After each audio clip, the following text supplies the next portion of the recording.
VSource is also sourcing students medical education, ప్రత్యేకంగా Georgia ఈ place లో మెడిసిన్ చేయాలి అని అనుకునే వాళ్ళకి VSource డెఫినెట్లీ చాలా బాగా హెల్ప్ చేస్తుంది. Because they send students to do medicine in Georgia అనమాట. మనతో పాటు ఒక స్టూడెంట్ ఉన్నారు, తన లైఫ్ ఎక్స్పీరియన్స్ అట్ VSource ఏంటో కూడా అడిగి తెలుసుకుందాం. హాయ్ మ్యామ్, మీ పేరు? నా పేరు అవనీత రెడ్డి. అవనీత, భలే ఉంది మీ పేరు. సో ఏంటి పరిస్థితి, మీరు ఇప్పటిదాకా ఏం చేశారు, what is your plan, VSource ఎలా హెల్ప్ చేసింది అన్నీ చెప్పండి క్లియర్గా. యాక్చువల్లీ నేను ఇంటర్ సెకండ్ ఇయర్ అయిపోయింది, తర్వాత 1 year లాంగ్ టర్మ్ చేశాక కూడా రాలేదు, లైక్ డెంటల్ అలా వస్తుంది. సో చాలా డిసప్పాయింట్మెంట్లో ఉండే. ఆ టైంకి సేమ్ ఇలాగే టీవీలో చూసి డాడీ వాళ్ళు ధైర్యం చేసి, ఫస్ట్ చాలా డౌట్స్ ఉండే, వద్దామా రాదా, బయటికి వెళ్దామా లేదా అలా అని. తర్వాతకి ఇక్కడికి రాగానే సార్ అరుణ్ సార్ చాలా క్లియర్గా ఎక్స్ప్లెయిన్ చేస్తారు ప్రతి point, each and every point. అక్కడ ఉండాల్సిన అకామిడేషన్ అవ్వచ్చు, లైక్ లోన్ ప్రాసెస్ అవ్వచ్చు, అండ్ యూనివర్సిటీస్ గురించి A to Z ప్రతిదీ ఎక్స్ప్లెయిన్ చేశారు. సో ఆ తర్వాత సార్ కొంచెం ధైర్యం ఇచ్చాక ఫైన్ ఫిక్స్ అయిపోయాం. అక్కడ ఒక్క మీటింగ్లోనే ఫిక్స్ అయిపోయాం. సో బేసికల్గా జార్జియా వెళ్తే ఒక మెడిసిన్ చదివే స్టూడెంట్కి, మెడిసిన్ MBBS అయిపోయిన తర్వాత ప్రాస్పెక్ట్స్ ఏంటి? ఏదో వేరే దేశంలో చదువుకొని మళ్ళీ ఇండియా రావాలి అని అంటే ఇక్కడ ఎగ్జామ్స్ రాయాలని, లేకపోతే ఈ డిగ్రీ మిగిలిన పార్ట్స్ ఆఫ్ ద కంట్రీలో వ్యాలిడా కాదా అని ఇలా చాలా డౌట్స్ ఉంటాయి కదా. సో దానికి సంబంధించి మీకు ఏం ఇన్ఫర్మేషన్ ఉంది? యాక్చువల్లీ ఆ డౌట్ కూడా మేము అరుణ్ సార్ అడిగాం అనమాట. సో తను ప్రతిదీ WHO నార్మ్స్ నుంచి కానీ ప్రతిదీ మాకు లైక్ వ్యాలిడ్ ఉంటుంది మా డిగ్రీ అని ప్రతిదీ చూపించారు. అండ్ తర్వాతకి నా జార్జియాలో degree is valid all over the world. Right.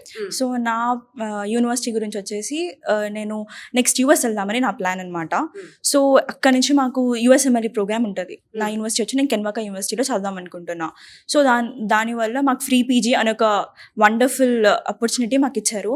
So దాన్ని చూసి మేము ఈ ధైర్యం చేసామన్నమాట. మీకు అసలు ఆ యూనివర్సిటీ ఎగ్జిస్ట్ అయిందని తెలియదు, VSource వాళ్ళే చెప్పారు. VSource వాళ్ళనే మొత్తం, అసలు ఇక్కడ జార్జియాకి వెళ్తారని కూడా నాకు తెలియదు ఒక పాయింట్లో. బట్ ఇక్కడికి వచ్చాక అక్కడ ఎలా ఉంటుంది, అక్కడ క్లైమేట్ ఏంటి, అక్కడ ప్రతి అడ్వాంటేజ్ డిసడ్వాంటేజెస్ అన్నీ చెప్పారు. సో అది చెప్పాక వాళ్ళ ద్వారానే బేసికల్ గా అందరికి ఒక ఆలోచన ఉంటుంది. మేబీ అది ఇండియాలో చదివే మెడిసిన్ కి అయితే మాత్రం గన్ షాట్ కరెక్ట్. నేను చెప్పేది, ఒకవేళ సీట్ కొనుక్కోవాలి అని అనుకుంటే, పేమెంట్ సీట్కి వెళ్ళాలి అని అనుకుంటే ఆస్తులు అమ్ముకోవాలి అన్నది ఒక సిద్ధాంతం ఉంది. సో జార్జియాకి వెళ్ళి మెడిసిన్ చేయాలి అని అనుకుంటే మీకు ఆ ఫైనాన్షియల్ బర్డన్ ని VSource వాళ్ళు ఎలా షేర్ చేసుకున్నారు? వాళ్ళు దానికి ప్రతిదీ లోన్ ఇప్పించారనమాట. సో లోన్ శాంక్షన్ కూడా మొత్తం VSource చూసుకున్నారు. యాక్చువల్లీ మేము middle class, so like daddy it's okay fine అని ఆగారు. కానీ VSourceకి వచ్చాక లైక్ లోన్ ఉంది అని తెలిసి, దానివల్ల నాకు ఆపర్చునిటీ ఇక్కడ డెంటల్కి వస్తుంది, అక్కడ నేను MBBSకి ఫ్రీ, సేమ్ దాంతో చేయొచ్చు అని తెలిసాక నా డ్రీమ్ నేను పర్సూ చేసుకోవడానికి ధైర్యం చేశాను. సూపర్, అసలు I'm just in love with your vibe, very nice. So అక్కడికి వెళ్ళిన తర్వాత ఎక్కడ ఉండబోతున్నారు ఏంటి? అది కూడా VSource accommodation complete 6 years almost.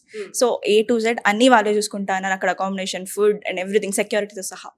So మీ యూనివర్సిటీస్కి వెళ్ళడం నుంచి హెల్ప్ చేశారు, అండ్ అక్కడికి వెళ్ళిన తర్వాత మీ USMLE కూడా క్లియర్ చేసేసి మాస్టర్స్ అక్కడ కూడా కంప్లీట్ చేయాలని మనస్ఫూర్తిగా కోరుకుంటున్నాను. All the very best. Yes, so ఇదండి, not only masters in different streams చేయడమే కాకుండా MBBS పర్స్యూ చేసే మీ డ్రీమ్ని కూడా VSource ఇస్ ఫుల్ఫిల్లింగ్ ఇట్. డైరెక్ట్గా జార్జియా వెళ్ళి అక్కడ యూనివర్సిటీస్తో మీరు మీ MBBS ప్రోగ్రామ్ని కంప్లీట్ చేసుకోవచ్చు.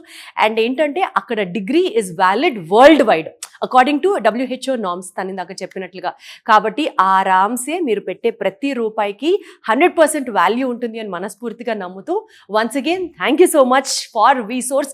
స్టూడెంట్స్ ఏ పార్ట్ ఆఫ్ ద వరల్డ్ వెళ్ళాలనుకున్నా, be it USA, UK, Canada, Australia, one stop destination is VSource.